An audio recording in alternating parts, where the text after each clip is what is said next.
It is such an honor and a privilege to be joined now via StreamYard to Professor David Block. And thank you so much for your time, Professor Block. It is so good to chat to you via StreamYard and to know also that you're coming to our brilliant city, Cape Town, in the next day or so.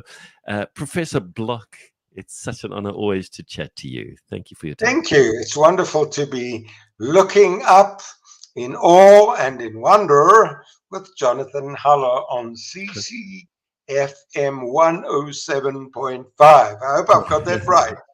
100%, 100%. Thank you so much. So, Professor Block, I'm going to show this image because it's just such a It's powerful stunning.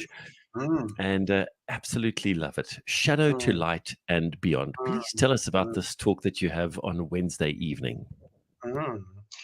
Well, as you can see in this incredible image are the aurora borealis, or the northern lights, and I am absolutely passionate about showing people around the world the wonder and the awe and the majesty of these dancing curtains of light called the aurora borealis.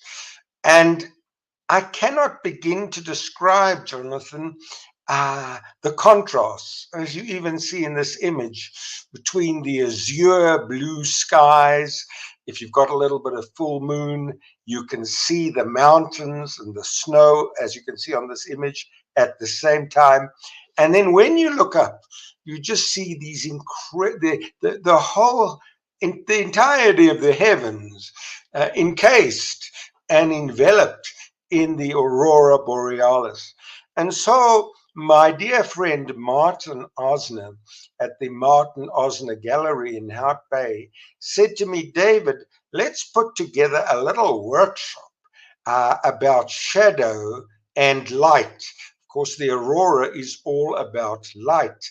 And so that's what we've done, and that's what's happening on Wednesday evening. Is one doesn't have to be a professional photographer by any means, but interested in the contrast between light, shadow, and light from a photographic point of view. The whole arena of light in photography is extremely interesting because, for example, when I look at the image in front of me, there's a certain mood which the light creates. It's not a static image, even though it is a static image, but it invokes in me a mood. What mood does it invoke in David's heart? Well, it invokes awe. It invokes wonder. It invokes a sense of purpose. It invokes a sense of wow.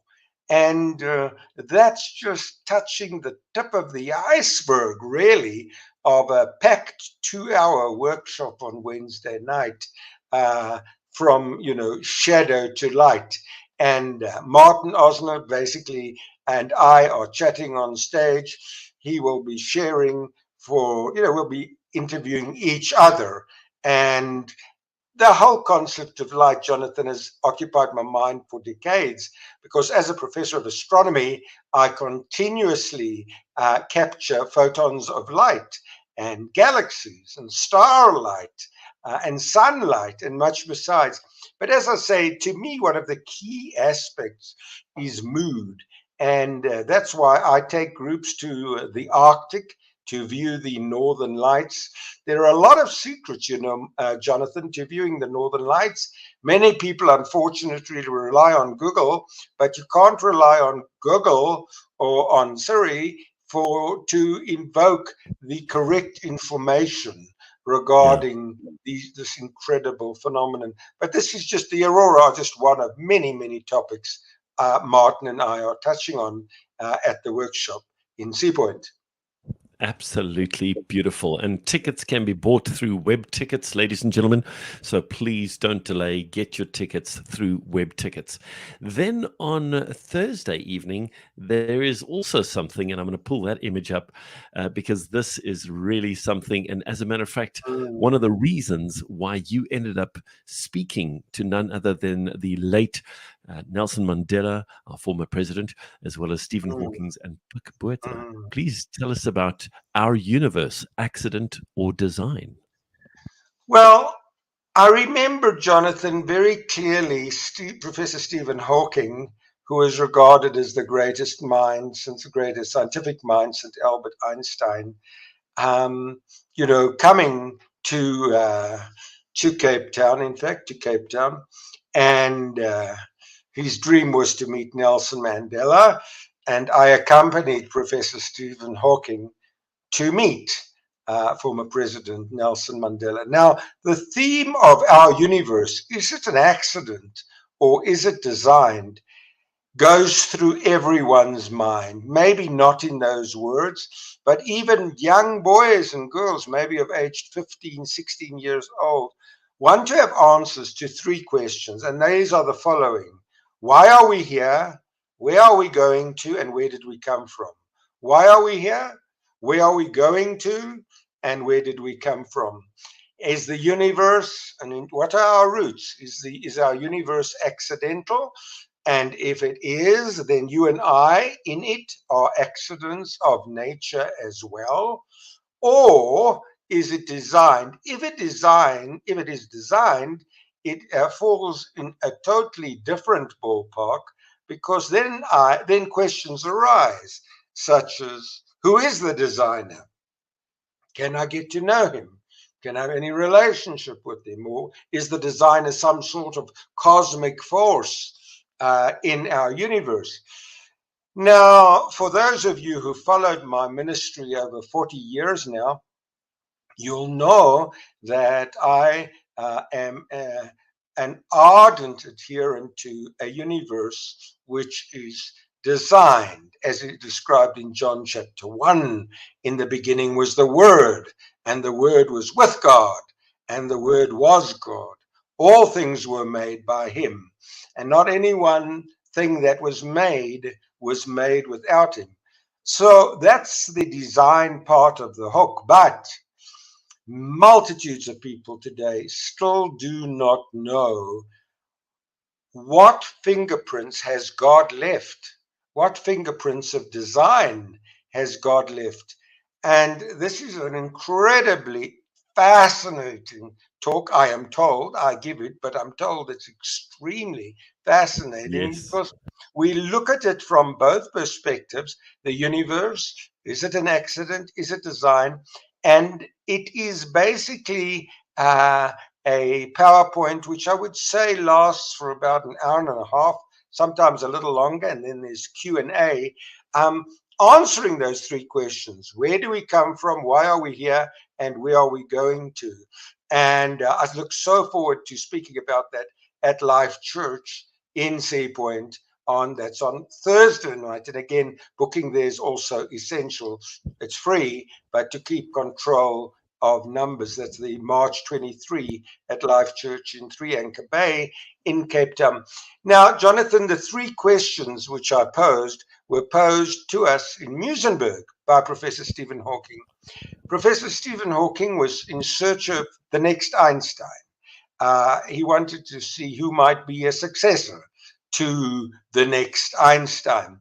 And so Professor Stephen Hawking flew out to Ames in Muizenberg, and I remember attending his public lecture that night.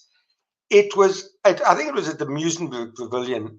It was so packed, Jonathan, that the public, broke down doors to get in. I have never in my lifetime witnessed such intense excitement to see Professor Stephen Hawking. So doors were broken up. I remember then Professor Stephen Hawking being wheeled onto the stage. Of course, he couldn't talk at all except through a voice synthesizer.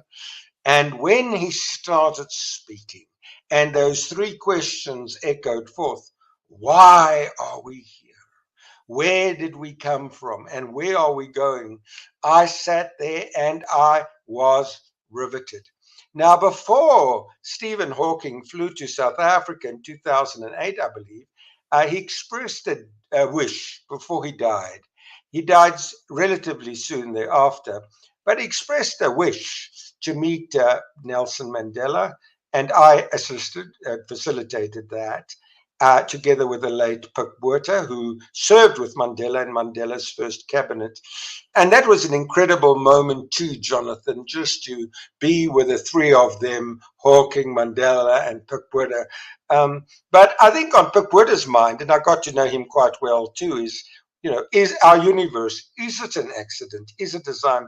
The wonderful thing is, as a Jew, as a Jewish believer, I, of course, identify very closely with design and Psalm 23. The Lord is my shepherd, I shall not want. So that's certainly design at the most intricate of levels. But, the question really is, if the universe is designed, there's purpose. If the universe is designed and there's purpose, then there's purpose to my life. Then the psalmist, when he says he calleth the number of the stars by name, he healeth the broken in heart, and he calleth the stars by name, then you start getting the whole concept of a universe and personality. And that's a whole other thrust on Thursday night, is personality and the universe. You see, you and I, Jonathan Holland, David Block, and everyone listening to us this morning, we are, I believe, unique and irreplaceable. The Lord has died for each one of us. The God incarnate, the designer of this entire cosmos has become flesh and tabernacled amongst us. And very few people ever know the why, and the how. Why has God done this? And specifically, how has God designed the universe? Where are the footprints of God? As I've said, we are the fingerprints of God in this vast cosmic show. And multitudes of people just don't know. In fact, most people just don't know. They either say, well, the Bible says so, but I'm coming as a professor of astronomy and applied mathematics, and I want to show each one the evidence. In other words, this. In Hebrews we read, faith is not blind. In Hebrews we read, faith is based on evidence. Just paraphrasing one of those verses. Faith is the substance of things. The substance. Faith is based on evidence. You and I wouldn't sit on our chairs unless we had evidence that the chair would support us by Newton's third law.